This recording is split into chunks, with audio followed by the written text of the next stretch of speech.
So when a patient comes to me with that problem, first what I ask is the fiber intake. Actually, there is a website that you can go to, happytummy.ashirwad.com. That's nice. And there is two calculators. One is digestive quotient. So you just type in your general habits and then it'll tell you how good your digestive habits are. Second is your My Meal Plan. What they do is you just type in whatever you are eating and it will tell you how much amount of fiber that you're taking per day. As per gastroenterological guidelines, a man should eat 38 grams of fiber per day. Women should eat minimum 25 grams of fiber per day. In Indian database, they have this on the website. 6 lakh people have entered this. Out of this, only 30% are meeting the criteria. 70% they don't have enough fiber. That's a big number. That's a very big number. And in this 70%, 80% of people are sleeping less than 7 hours a day. Similar to what you said. How do you include fiber in your diet? It's very simple. Make one bowl of fruits, preferably in the morning, because you eat like a king in the morning.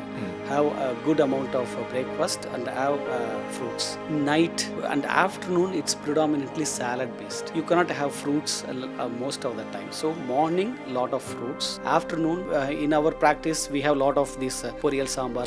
All those poriyal and all, kuttu and all. Kuttu. If you don't have, what do you have? You can have salads. Fruits in the afternoon, it sometimes may not be possible. So I take more of salads and all these traditional, Indian food which has got lot of these vegetables. Night, you take more of fruits. There are two benefits having more fruits at night. One is the digestion happens smoothly, because if you eat heavy food at night, our gut struggles a lot to digest. Midnight biryani, all those things are whatever that brings us happiness. That's our way of life now, is injurious to gut. Right. So eat light and add more fruits, your gut will be smiling at you.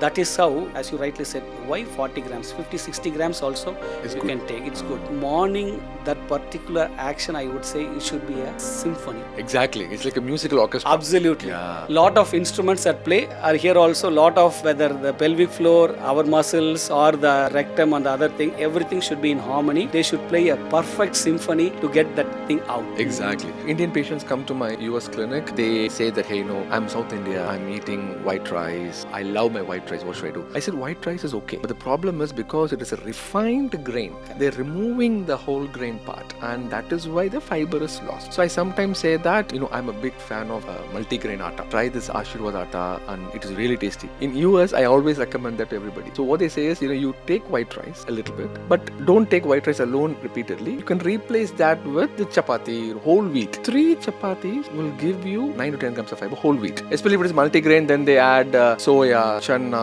maize, oats and everything. That increases the fiber requirement. They meet 25% of the fiber requirement in a single meal. And without knowing that they are taking the fiber.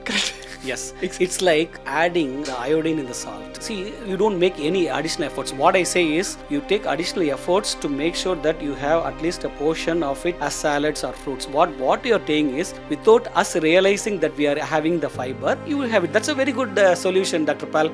I really, in fact, I should try that. Exactly. In our South India mainly, people think that whole wheat atta roti is only for diabetic people. That is not true. And it's tasty as also. It's very tasty. Yes. And people say, then you are going against rice. No, it's not the case. I love curd rice. Curd rice tastes better only with white rice. Correct. Okay, but decrease that amount and replace the other meal with a multigrain atta or something like that. Absolutely. That's a solution, good and practically doable solution. Yes. So that you don't need to really search and then do it in the sense wantedly, or you have to put additional efforts Correct. to gain the fiber. Exactly. Yeah, it happens just like that. Just like that. Yeah. And I want you to go to happytummy.com. I do.